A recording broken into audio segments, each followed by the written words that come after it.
मातृगायनाचे महन मंगल स्तोत्र अर्थात श्यामची आई. आईच्या प्रती कारुण्याने ओथंबले भावपूर्ण अंतःकरणाने वाचावयास आदर्श कुटुंब व समाज निर्मितीसाठी एक पथदर्शक ते म्हणजे श्यामची आई हे पुस्तक. लेखक साने गुरुजी. श्यामची आई या पुस्तकातील रात्र 40वी शेवटची निर्वाणिरव. त्या लिंबाला पाणी घाला रे, सुकून जाईल नाही तर. त्या नवीन फणसाला माडालाही घाल. आई वातात बोलत होती. त्या वातात तिने स्वतःच्या हाताने नवीन लावलेली झाडे ती तिला दिसत होती. आजारी व अशक्त होती तरी त्या झाडांना ती पुरण घाली, त्यांना पाणी घाली.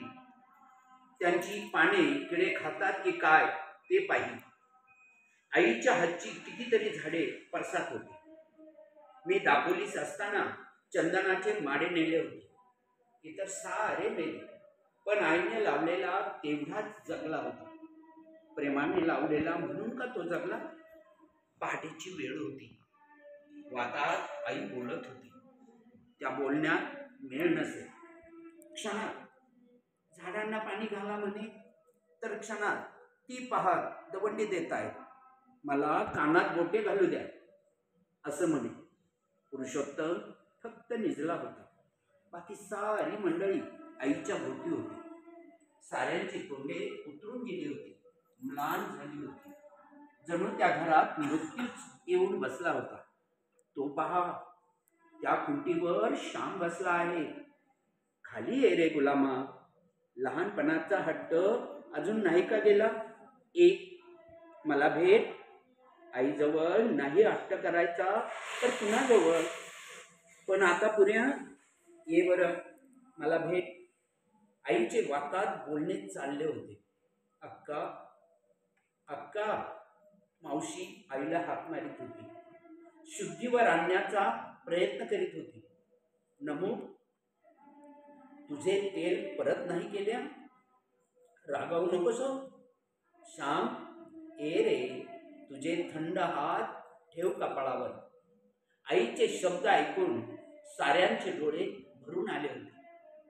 तुम्ही बोलले ना, सारे स्तब्ध. तुमची मांडी हीच माझी आबरू. दौंडी देतात या म्हणावं. तुमचे पाय आहेत ना मला? कुंकू आहे ना कपाळाला? कोण माझी अब्रू नेणार? कोणता सावकार अब्रू नेईल माझी अब्रू? ती का दागदागिन्यात, घरादारात, शेतामातात आहे? त्यांचे पाय, त्यांची मांडी, त्यांचे प्रेम यात माझी अब्रू. या रे, त्यांची मांडी द्या अशी म्हणून आई उठू लागली. ती कोणाला आवडेनाच. साऱ्यांनी तिला निजवले. वडील आईचे डोके मांडीवर घेऊन बसले. पाणी पाणी, आई म्हणाली. मावशीनं आईच्या तोंडात पाणी घातले. काही सांगायचं आहे का? राधाताईंनी मोठ्याने कानात विचारले. आईनं नाही अशी खून केली. घरामध्ये मृत्यू आदल्या दिवसापासून आला होता. शेवटच्या क्षणाची तो वाट पाहत होता. पुन्हा एकदा आईनं जोर केला व म्हटले, सारे सांभाळा, देव आहे हा. शेवटची लक्षणे दिसू लागली.